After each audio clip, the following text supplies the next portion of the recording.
Morning. All right. Saints. Okay, you might want to just listen to an old grandfather, age 67. Okay, I'm in health, all right? You might just want to listen to me about some things, about how big God is. Maybe it'll help you understand. And just how small we are, but yet God cares for us nonetheless. I'm an Aborigine. What is that? Let's look it up in the dictionary, okay? Let me go get the dictionary. We'll look it up first before we get off into it.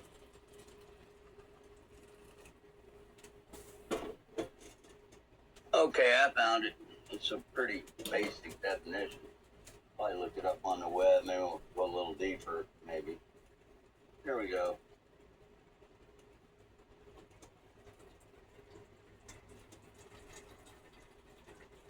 Aboriginal.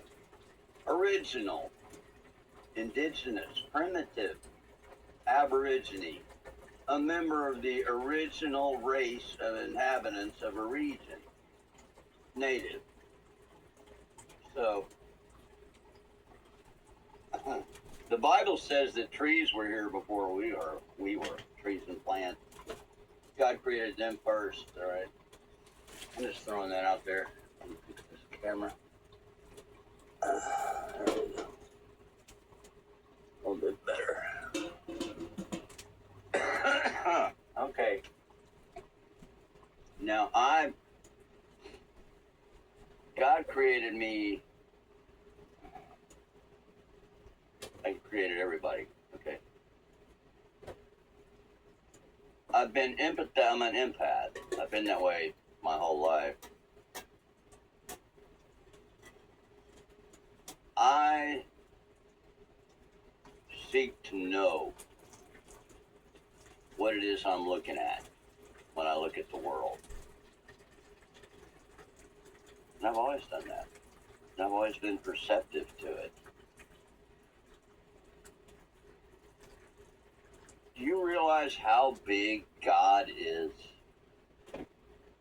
That, you remember the movie Men in Black? There was a locker in the post office, downtown Manhattan or somewhere, and Kay, the senior agent, would go and open the door, and there's a whole society. It's like a Manhattan street inside of tiny little creatures, and they have their whole world in there. As soon as he opens the door, they go, "All hail K," or "All hail K," right? And then eventually it got to "All hail J," right? Well, our world, this earth, it may as well be, the entire solar system is dancing on the head of a pin. It's stuck into a tomato-y looking pin cushion, one of those pin cushions that looks like a tomato. You ever seen one? It's round and it's got a green thread coming out and a leaf, and you can hold it like that and like it'll go back and forth, like cat can that. But it's a pin cushion. My great grandmother Mammy had one. Mammy Robertson. Her name she was called Nellie. My grandmother was named Linnell Robertson. Became Shockey. Now I'm a Goss, all right? So I'm Robertson Shockey Goss, all right? And I'm not sure what the other is on my dad's side, but they were the older family. Well, anyway, okay, so we've got our entire solar system is rotating around the head of a pin that's stuck into that pin cushion. It looks like a tomato. It's in a locker way off in, say, Manhattan, Kansas, which is quite a ways from where I'm at, or Manhattan, New York City, right? New York State. It's in a locker in the YMCA. Okay.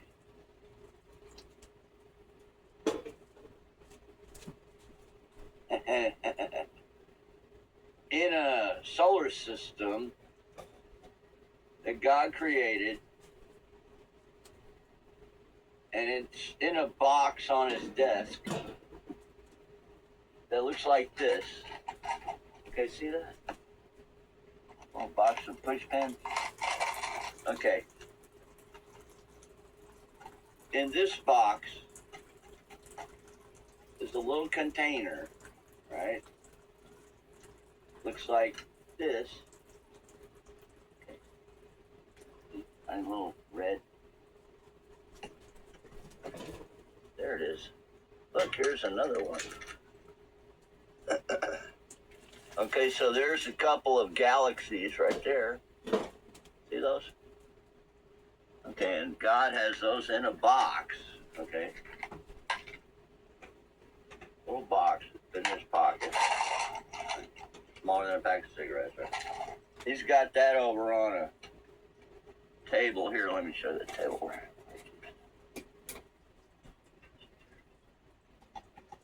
There it is.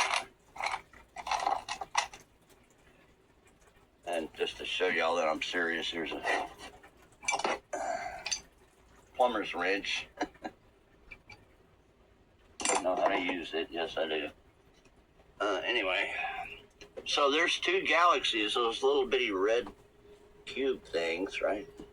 So I'm an Aborigine, so I'm going to explain this so you can understand it, I hope. So anyway, so inside of those little cube things, in that little box over here on my shelf, is two different solar systems, all right? And our Earth is on one of them. That's how small, I mean, it's smaller than that, actually. That's how small we are compared to God. But yet he cares about each one of us. Jesus. When we talk to God, God hears us. And when he talks to us, he loves us. Okay? The only language of heaven is righteousness. So if you're not righteous, you know, the righteousness comes from God. It comes from seeking God. To be a friend of God, you have to want to be a friend of God. Okay, God cares about us so much. Even though we're so, okay, there's billions of souls alive, or 8 billion, in one of the them little cubes I just showed you that's in a box on my shelf. Because for this movie, I'm the actor playing God, all right? Aborigine. I'm an Aborigine, so I can do that. I assume the role well. I'm taught. I'm as best I can as the human being on earth, a created being. I mirror in my yard, which is a sanctuary, a garden, and a golf course, and a yard. It's not very big. But I get lost in it sometimes because the wonder and the state of my being, and because there's so many things going on in it, and I pay attention to it, and it is a sanctuary to all the wildlife. I have a whole tribe of winged ones that live inside my house. And they love me, and I love them, and they've helped me. And see, some of y'all couldn't understand that. You go, and it's like, did you ever talk to them? Do you understand the meaning of what dominion is? We have a shepherd. We're supposed to be shepherds to everything else.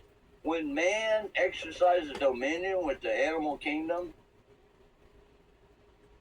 and nature on the earth, they go, what? Is this dude for real, or is he trying to fake us out? When they realize you're real, which is pretty quick, because they can, you know, the instinct that they have is the Holy Spirit. So they can pretty quickly discern who's real and who's fake. Look at this salvage knife I got. It's pretty good little knife. It's a drywall knife. I found this in the road. It's an excellent chisel. And I made this one on accident. Works pretty good. It's got a metal handle. Big old blade. I made that on accident. Here's an angle finder. This is good gripper's tool if you're trying to figure out the angle when you got different angles like intersecting. You're like, what? How do I cut that? So you can adjust it to where you can figure it out and then go trace it onto the board and cut that. So kind of neat. Got a lot of tools. Done a lot of work over the years. There's a fixed blade razor blade. It's my old razor knife. It doesn't have a thing. I had to make it stick because it finally just came apart. See, all the paint's worn off. I found something to use this little wire stripper for yesterday. It wasn't stripping a wire though. This was salvage also, a tiny little screwdriver flathead with a hole drilled through the handle. Okay. Anyway, this is very handy for compressing when you're doing brakes, and then you got to compress the piston back into the drum. You know, in your brakes. I got fluid brakes, not air. And, so you got to push the piston back in and stuff. That's why I bought this. But it works on other things too. Oh, I always see things as a C or a J. So like that, it's a J, right? Or maybe an E, or a G, or a C. Wait, there we go, C. Anyway, because I always think about Jesus.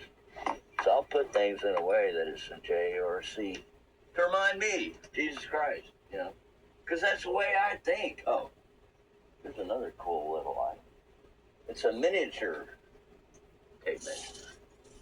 I think it's about 10 feet that I've got on that thing. A bigger tape. So that little red,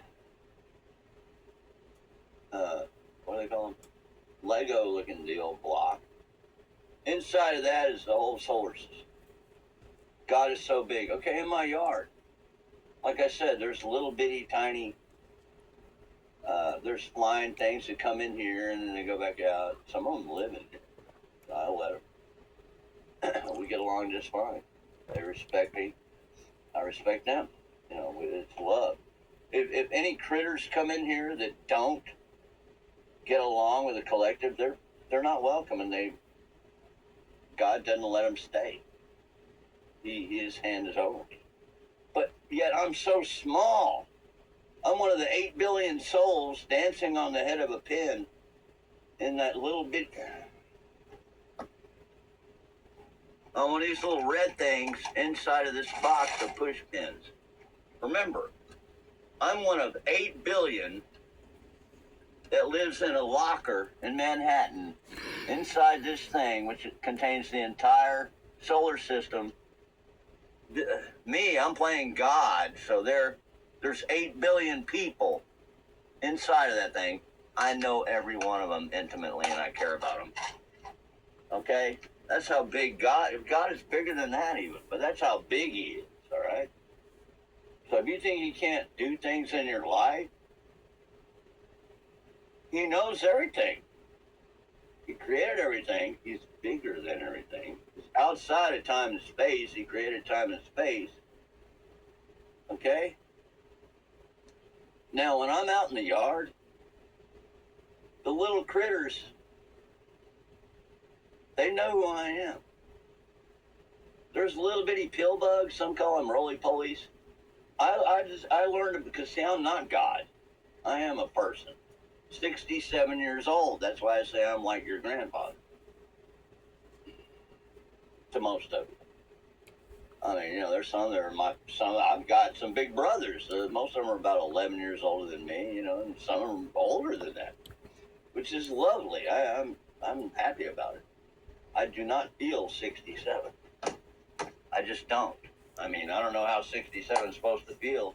When I was younger, I always figured, well, I'm going to stay healthy, until I walk off Lake Enoch or whatever happens, It's like, I don't see myself aging. Well, years ago, I was feeling the hurt because I was outdoors for the better part of 11 years. From 2007 to 2018. God put me out there. I wasn't drinking heavily. In fact, I wasn't drinking at all. I wasn't on drugs. I had quit smoking marijuana. And, that was kind of like what I did for many. I never thought I'd give it up, but I did. God took it away. I didn't need it anymore. He said, oh, I'll get you high. Don't worry about that. Spirit, because, we have to overcome the programming that this world throws at us. That's what's wrong with it. They want to put you in a box, not like what I'm using to describe the spatial relationship between us and God. God is so big. And God is a spirit also. But he's also really big. We go figure that one out.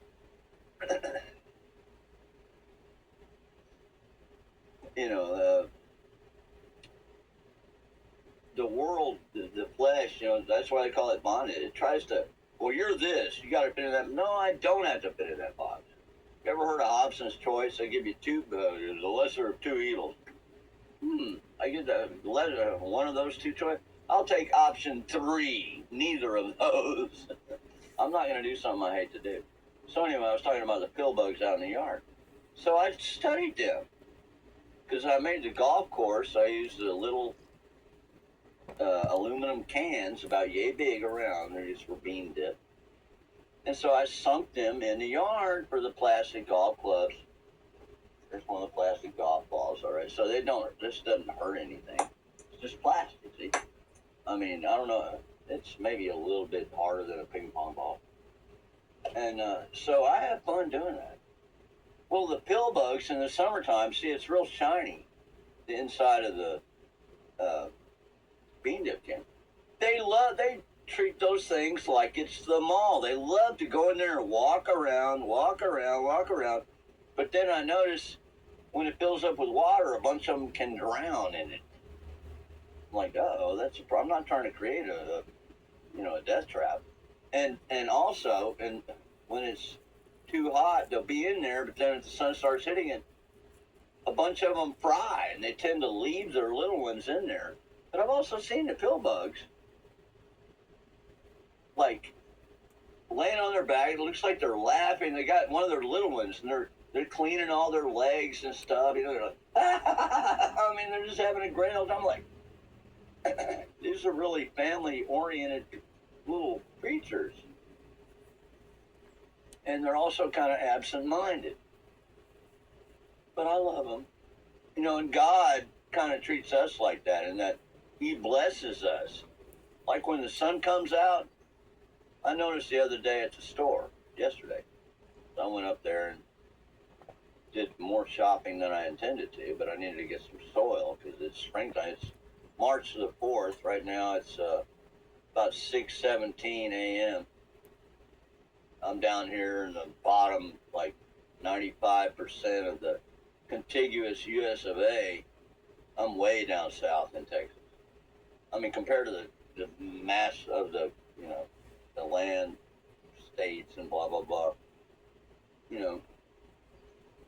I'm down pretty far around Central Texas. Anyway, I call it the Centroplex anymore, the area surrounding Austin. It's gotten huge. I mean, it's just spread out. There's suburbs, which is, I saw it coming.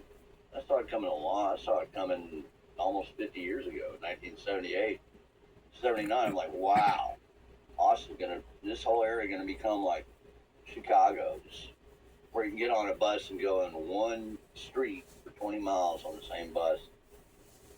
I noticed because I was up there a little bit.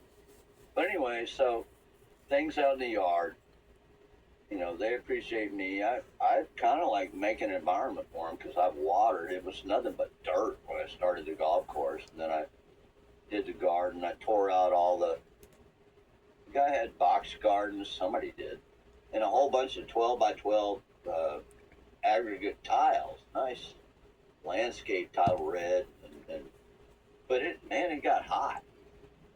I mean, all the things for the sun we get in the summertime and all that laid out, some kind of sacrificial altar patio or whatever it was. There's a lot of witchcraft around here, and I've known that for years, and I've been battling it, and I'm winning the battle.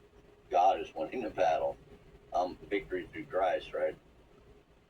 But I had to tear all that out and let it go back to, being a yard, the way I understand how to garden. Is you dig and plant, Well, I had to get seeds started here because the bugs would just eat them.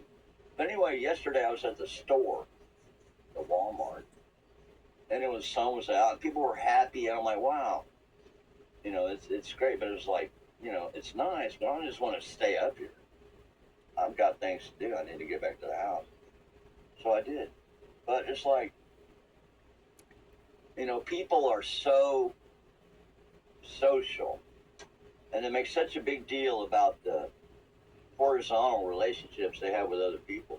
What about the vertical one-on-one with God, where you pay attention to him? He's always paying attention to you. And that's the thing about it. There's 8 billion of us inside a postage stamp and a box on my desk. I'm playing God right now, and I know what each one of y'all is thinking. But see, I'm not really God. I'm just, for instance, can't you take the time? Shouldn't we all? I do. I'm learning to. In fact, there's people that do it better than I do, but I'm learning it. Man, I'm so glad that I do. To take the time to meditate and to say, God, you're all I need. You provide, and meditate on that. God provides everything you need, and if it's all gone, he's still got you. So I hope you can listen to an old man getting ready for his day in the morning, an old young man, an Aborigine, and I tend to study things down to almost the molecular level without using a microscope. And so the birds singing outside, they come and they fly around. They dee, dee, dee. Sometimes you think I'm Mary Poppins or Goldilocks the way the birds come and talk to me, because I'm kind-hearted, And some people see my kindness, think I'm weak. Oh no, man, I'm a bruiser, man. I'm like, I mean, if they want to take it there,